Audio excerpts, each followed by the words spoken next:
रसूल अल्लाह सल्लल्लाहु अलैहि वसल्लम ने इरशाद फरमाया, दो अमल ऐसे हैं अगर कोई मुसलमान बंदा उनको पाबंदी से कर ले तो जन्नत में दाखिल होगा, और वो बहुत आसान है मगर उन पर अमल करने वाले बहुत कम हैं।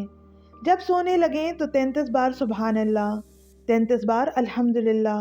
और 34 बार अल्लाहु अकबर कहें, और हर नमाज के बाद 10 बार सुबहान अल्लाह, 10 बार अल्हम्दुलिल्लाह और 10 बार अल्लाहु अकबर कहें। तो सहाबा ने पूछा,